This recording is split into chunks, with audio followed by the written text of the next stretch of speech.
Hello दोस्तों, स्वागत है हमारे YouTube channel certain study material में। और देखिए आज हम बात करेंगे पॉलिटेक्निक थर्ड सेमेस्टर के सब्जेक्ट थर्मल इंजीनियरिंग के चैप्टर फर्स्ट फंडामेंटल कॉन्सेप्ट यानी मूलभूत सिद्धांत के पार्ट फर्स्ट को कवर करेंगे। और देखिए ये जो चैप्टर है इससे हर बार एग्जाम में क्वेश्चन पुटअप होता है, ठीक है, हर बार क्वेश्चन इससे आते हैं। अब देखिए ये जो चैप्टर है इस चैप्टर से रिलेटेड पहली बात क्या करेंगे, तो देखिए पहली अगर बात करें तो देखिए थर्मोडाइनमिक्स, ठीक है, थर्मोडाइनमिक्स। देखिए थर्मोडाइनमिक्स इसे क्या कहते हैं, तो इसे कहते हैं ऊष्मागतिकी, ठीक है। अब थर्मोडाइनमिक्स यानी ऊष्मागतिकी की बात हो रही है तो देखिए बात कर लेते हैं इस पर। तो इसकी डिफिनीशंस क्या होगी, तो सबसे पहले देखिए इसे बेसिक से समझते जाइए। क्या है, एक ग्रीक वर्ड है, ठीक है, ग्रीक शब्द है जो किससे बना है, तो देखिए ये हमारा किससे बना है, थर्म प्लस डायनेमिक्स, ठीक है, थर्म प्लस डायनेमिक्स से ये बना है ये वर्ड। अब देखिए थर्म का मतलब क्या होता है, थर्म का मतलब होता है हीट। क्या होता है, हीट। अब देखिए हीट क्या है, एक प्रकार की एनर्जी, एनर्जी यानी कहें तो ऊर्जा, ठीक है, एनर्जी है। अब देखिए डायनेमिक्स का मतलब क्या होता है, तो डायनेमिक्स मतलब होता है ट्रांसफ़र। क्या होता है, ट्रांसफ़र होता है, ट्रांसफ़र यानी रूपांतरण। तो देखिए इसकी डिफिनीशंस की अगर बात करें तो डिफिनीशन क्या बन रही, तो देखिए डिफिनीशन इसकी बन जाएगी कि जो हमारा ऊर्जा है, ठीक है। अब देखिए बात करते हैं इसकी फाइनली डिफिनीशन क्या बन रही है, तो देखिए it is a branch of science, ठीक है, मतलब ये क्या है, ये एक विज्ञान की शाखा है जिसके अंतर्गत ऊर्जा जो है और जो इसके स्थानांतरण है इसका ही अध्ययन किया जाता है, ठीक है। समझ रहे होंगे आप लोग, ऊर्जा जो है, ठीक है, ऊर्जा या ऊष्मा कह सकते हैं। जो ऊर्जा या ऊष्मा है इसको क्या करते हैं, ऊर्जा और ऊष्मा यानी उसके जो स्थानांतरण है उसको, उसका अध्ययन करना ही, स्टडी करना ही क्या कहलाता है, थर्मोडायनेमिक्स कहलाता है, ठीक है। तो अब देखिए बात करते हैं थर्मोडायनेमिक्स की बात हो गई, ठीक है। अब थर्मोडायनेमिक्स के देखिए इसका पहला सैद्धांतिक अगर इसका बात करें कि जनक की, ठीक है, कि थर्मोडायनेमिक्स, देखिए थर्मोडायनेमिक्स, देखिए थर्मोडायनेमिक्स की अगर बात करें कि इसके अगर जनक की बात करें कि जनक किसे माना जाता है, तो देखिए सॉडी कार्नेट को इनको इसका जनक माना जाता है, सॉडी कार्नेट। अब सॉडी कार्नेट यानी जो इन्होंने कॉर्डिनेट चक्कर दिया था, कॉर्डिनेट साइकिल की बताया था, ठीक है। अब देखिए लेकिन अगर बात करें ये तो हमारे जनक कहलाते हैं, ठीक है, लेकिन यही अगर बात करें कि इसका सैद्धांतिक उपयोग सर्वप्रथम किसने किया था, तो देखिए ऑटो वेन गुरके ने किया था। किसने, ऑटो वेन गुरके ने, जिन्होंने क्या किया था सन 1650 में, ठीक है, सन 1650 में इन्होंने क्या किया था, इसका जो ऑटोवन गुरके हैं इन्होंने क्या किया, निर्वात में जो स्थापित किया था, जो विश्व का पहला निर्वात पंप होता है, ठीक है। देखिए जो वैक्यूम पंप होता है, वैक्यूम पंप, इसका ही क्या किया था, इसको ही विस्थापित किया था किसने, तो जो ऑटो वेन गुरके हैं, ठीक है। अब देखिए बात कर लेते हैं थर्मोडायनेमिक्स। तो थर्मोडायनेमिक्स से क्वेश्चन क्या बनता है, ठीक है, थर्मोडायनेमिक्स, थर्मोडायनेमिक्स, तो इससे क्वेश्चन क्या पुटअप होता है, तो देखिए थर्मोडायनेमिक्स अगर बात करें कि लॉ ऑफ थर्मोडायनेमिक्स, ठीक है, लॉ ऑफ थर्मोडायनेमिक्स। तो लॉ ऑफ थर्मोडायनेमिक्स यानी कितने नियम है इसके, तो देखिए इसके टोटल 4 नियम है, ठीक है। कौन कौन से, तो देखिए जीरोथ लॉ, फर्स्ट क्या हो जाएगा, जीरोथ लॉ ऑफ थर्मोडायनेमिक्स, ठीक है, जीरोथ लॉ ऑफ थर्मोडायनेमिक्स ये क्या होता है, तो इसके बारे में जान लेते हैं। देखिए जीरोथ लॉ इसको भी ध्यान से पढ़ेंगे क्योंकि हर बार क्वेश्चन बनता है एग्जाम में। अब देखिए बात करते हैं जीरोथ लॉ ये क्या है, तो देखिए ये अगर बात करें तो एक पॉइंट याद रखिए कि थर्मल इक्विलिब्रियम, ठीक है, थर्मल इक्विलिब्रियम, ठीक है, थर्मल इक्विलिब्रियम याद रखें, मतलब तापी साम्यक या तापी साम्यावस्था। अब देखिए मान लेते हैं कि कोई, देखिए जो जीरोथ लॉ है, ठीक है, जो जीरोथ लॉ है, मान लेते हैं कोई हमारा कोई एक निकाय है ये ए, ठीक है, और ये हमारा कोई दूसरा निकाय है बी, तो ये जो होंगे ये क्या होंगे, ये तीसरे निकाय सी के क्या होंगे, तापी साम्यावस्था में। अगर जो ये दोनों हैं निकाय, ठीक है, ए और बी, तो ये दोनों जो निकाय होंगे, ये अगर एक दो निकाय क्या हैं, ये दोनों निकाय किसी तीसरे निकाय के साथ तापी साम्यावस्था में, तो ये ऑलवेज क्या होंगे, एक दूसरे के तापी साम्य में होंगे, ठीक है, याद रखेंगे। देखिए ये जो हमारा फर्स्ट जो हमारा सिस्टम है, सेकंड सिस्टम भी है और इसको मान लेते हैं सी, तो ये हमारा क्या होगा, अगर दो निकाय किसी तापीय साम्यावस्था में है तो तीसरा जो निकाय है सिस्टम है वो ऑलरेडी ही तीनों के परस्पर बराबर होंगे, ठीक है, तापीय साम्यावस्था में होंगे। अब देखिए बात करते हैं अलग अलग जैसे ताप होंगे, ठीक है, तो इसमें तीनों ही इस निकाय क्या होंगे, एक दूसरे के समान होंगे। अब देखिए बात करते हैं, जैसे मान लेते हैं तो ये क्या हो जाएगा, इसका जो स्टेटमेंट बनेगा तो A बराबर C हो जाएगा, B बराबर C हो जाएगा और A बराबर B हो जाएगा। ये इस प्रकार से हमारा बराबर हो जाएगा, ठीक है। ये देखिए हमारा सिस्टम हो गया। अब देखिए बात करते हैं कि जो जीरोथ लॉ है ये तो ख़त्म होता है, ठीक है, कंप्लीट होता है। अब बात करते हैं जो हमारा फर्स्ट लॉ है, ठीक है, first law of thermodynamics. First law of thermodynamics, तो फर्स्ट लॉ को क्या होता है, तो देखिए इसमें याद रखें एनर्जी कंजर्वेशन, ठीक है, देखिए एनर्जी कंजर्वेशन, एनर्जी कंजर्वेशन, ठीक है, एनर्जी कंजर्वेशन को याद रखें। एनर्जी कंजर्वेशन यानी ऊर्जा संरक्षण, तो देखिए ये एक ऊर्जा संरक्षण पर ही आधारित है, इसलिए ये फर्स्ट लॉ पर डिपेंड करता है। अब देखिए बात करते हैं कि अगर फर्स्ट लॉ क्या है, एनर्जी कंजर्वेशन पर डिपेंड है, तो अब बात करते हैं कि देखिए इसकी डिफिनीशन क्या बनेगी कि जो ऊर्जा है इसको ना तो उत्पन्न किया जा सकता है और ना ही नष्ट किया जा सकता है, ना इसको वेस्ट कर सकते हैं ना गेन कर सकते हैं, बट इसको क्या करते हैं एक रूप से दूसरे रूप में परिवर्तित किया जा सकता है। तो अब बात करते हैं, देखिए ये तो हो गया सेकेंड लॉ, फर्स्ट लॉ हमारा। अब देखिए इसमें बात करें कि देखिए अगर यही बात करें कि जो है ये तो हमारा हो गया डिफिनीशन, ठीक है, इसको याद रखेंगे और यही एग्जाम में लिखेंगे और ये हमारा एग्जाम में आ भी चुका है, ठीक है। अब देखिए जो फर्स्ट लॉ है मतलब एनर्जी कंजर्वेशन, ठीक है। अब एनर्जी कंजर्वेशन अगर इसके एग्जाम्पल की बात करें तो देखिए ये हमारा क्या हो जाएगा। अब देखिए जैसे जीरोथ लॉ हमने बताया था तो उसका एग्जाम्पल क्या हो जाएगा, देखिए मान लीजिए कोई दो ग्लास है उसमें वाटर ले लेते हैं, तो इस प्रकार का भी हमारा एग्जाम्पल बन जाता है, when you have 2 glasses of water, ठीक है, ये एग्जाम्पल। अगर बात करें कि यही जो हमारा फर्स्ट लॉ है, फर्स्ट लॉ इसके एग्जाम्पल की अगर बात करें, देखिए एग्जाम्पल की, तो मान लीजिए कोई हमारा इलेक्ट्रिक बल्ब है, ठीक है, क्या है, इलेक्ट्रिक बल्ब है। अब इलेक्ट्रिक बल्ब है, ठीक है, तो इलेक्ट्रिक बल्ब जो है हमारा ये क्या करता है, तो ये जो हमारा इलेक्ट्रिक एनर्जी है इसको क्या करेगा, लाइट एनर्जी में कन्वर्ट करेगा, ठीक है। देखिए जो इलेक्ट्रिक बल्ब है, ठीक है, इलेक्ट्रिक बल्ब ये क्या करेगा, लाइट एनर्जी इलेक्ट्रिकल एनर्जी है, ठीक है, इलेक्ट्रिक एनर्जी जो है इसको क्या करेगा, लाइट एनर्जी में कन्वर्ट करेगा। ये हमारा हो गया एग्जाम्पल।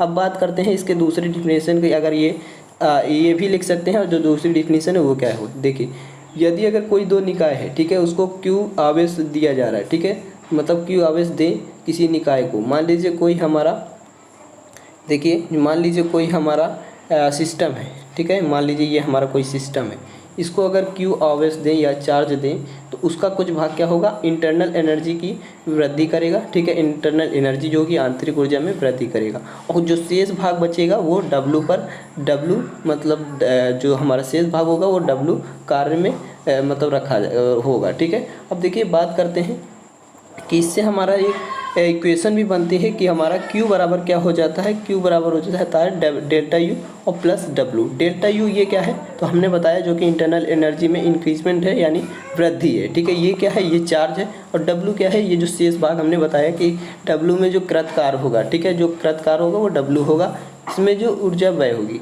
अब देखिए अगर बात करें यहाँ से डेल्टा U बराबर क्या निकल जाएगा, तो देखिए डेल्टा U बराबर तो Q माइनस W, तो ये भी इक्वेशन बन जाती है, तो दोनों आप याद रख सकते हैं, ठीक है। अब बात करते हैं, देखिए ये तो हमारा हो गया फर्स्ट लॉ।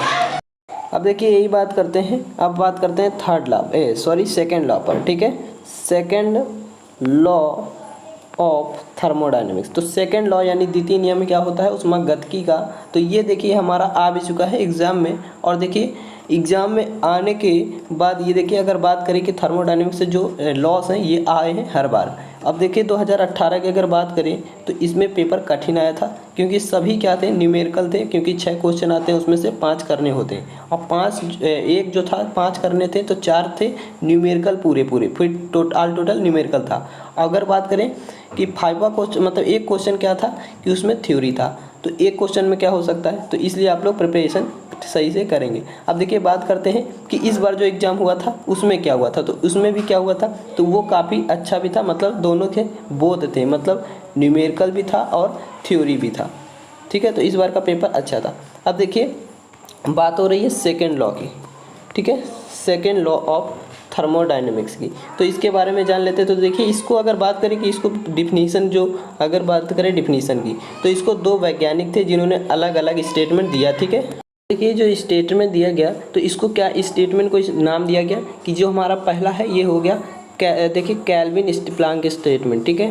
देखिए केल्विन प्लांक स्टेटमेंट, तो केल्विन प्लांक स्टेटमेंट जो है, ठीक है, इसको पहला नाम दिया गया। केल्विन ने क्या स्टेटमेंट दिया, तो देखिए बात कर लेते हैं। तो केल्विन ने कहा जो ऊष्मा स्रोत है, जो हीट है, वो अगर ऊष्मा किसी निकाय को ऊष्मा दे तो वो ऊष्मा इंजन जो है उसका निर्मित नहीं कर सकता। मतलब उस समय क्या होगा, W बराबर Q हो जाता है। जो हमारा कृतकार है वो आवेश के बराबर हो जाता है, इक्वल हो जाता है, ठीक है। अगर यही बात करते हैं तो सेकेंड जो हमारा स्टेटमेंट था, सेकेंड स्टेटमेंट क्या था, तो क्लॉसियस, ठीक है, क्लॉसियस स्टेटमेंट था, ठीक है। क्लॉसियस स्टेटमेंट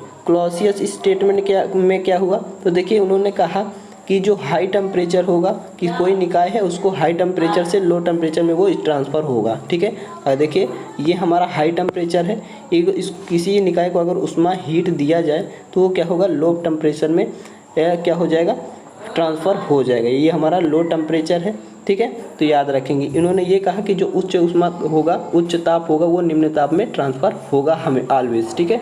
तो ये हमारा हो गया सेकंड लॉ। अब सेकंड लॉ में याद रखेंगे सिर्फ क्या है, ये रेफ्रिजरेटर पर डिपेंड है, किस पर, तो रेफ्रिजरेटर पर, ठीक है, याद रखेंगे।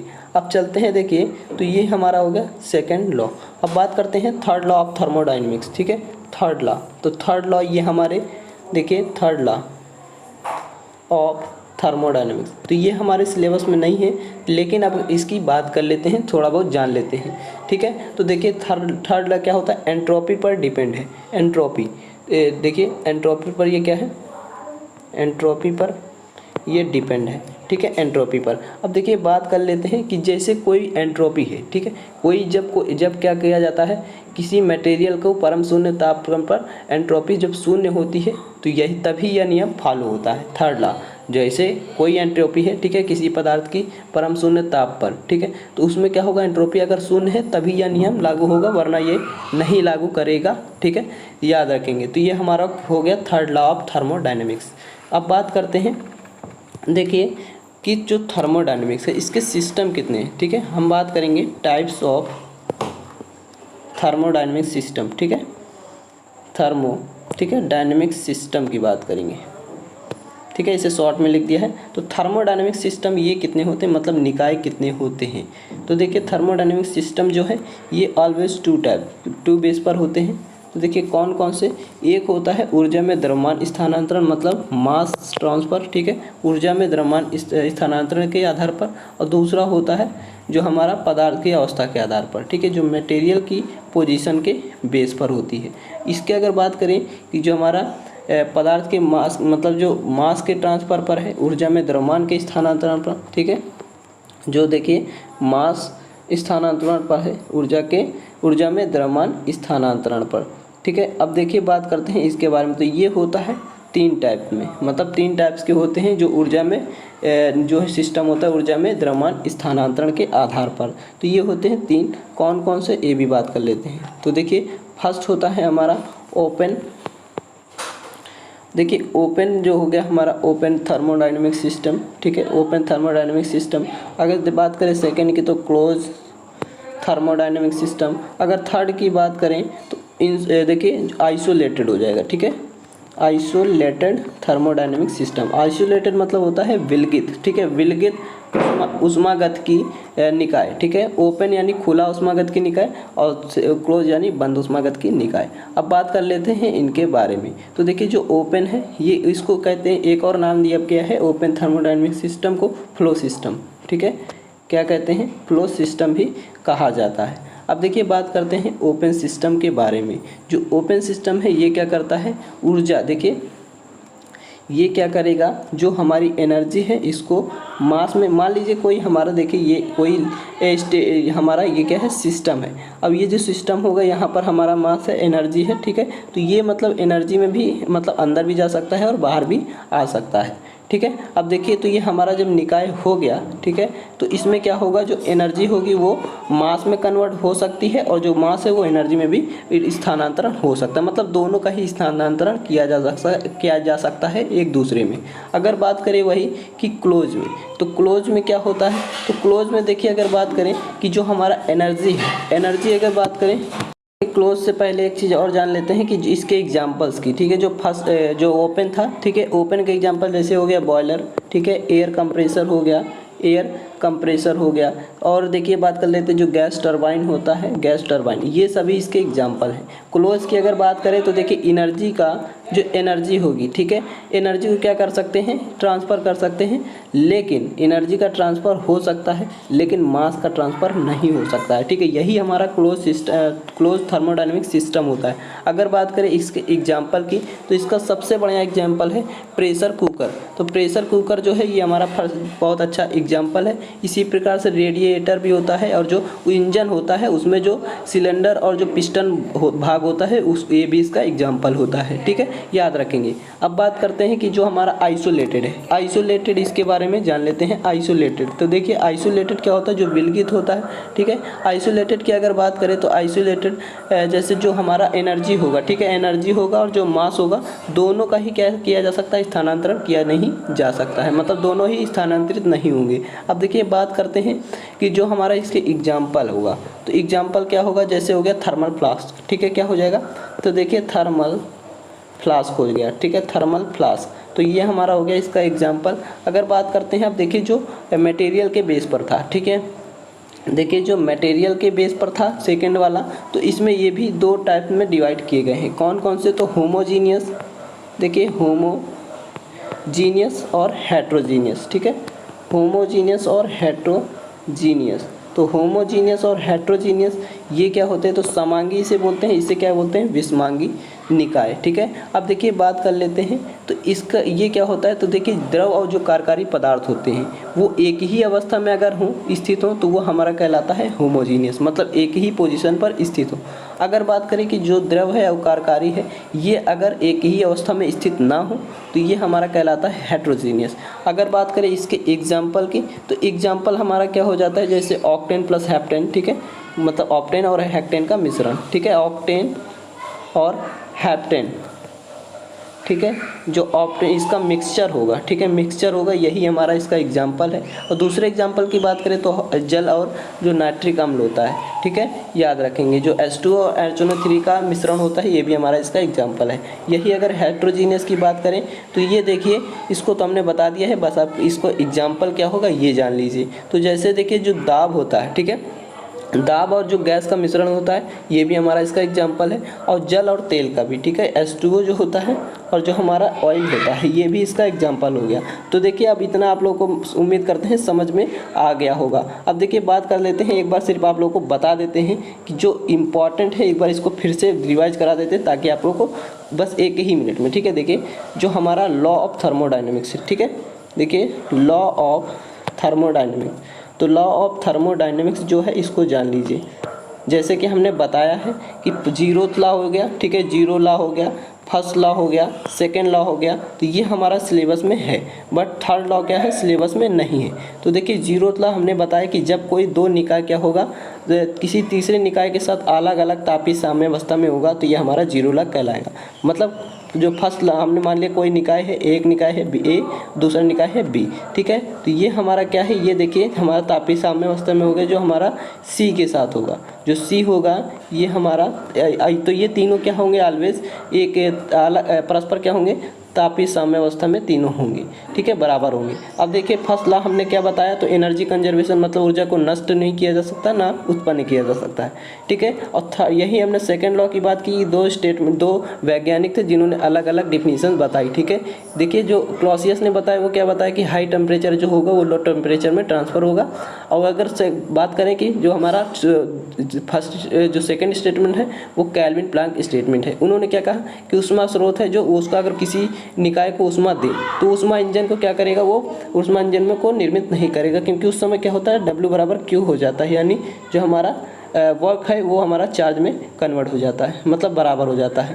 तो ये याद रखेंगे। तो अब देखिए आप लोगों को अगर वीडियो पसंद आए तो मेरे वीडियो को लाइक करें, शेयर करें और सब्सक्राइब करें। Thanks for watching this video. मिलेंगे हम नेक्स्ट वीडियो के साथ।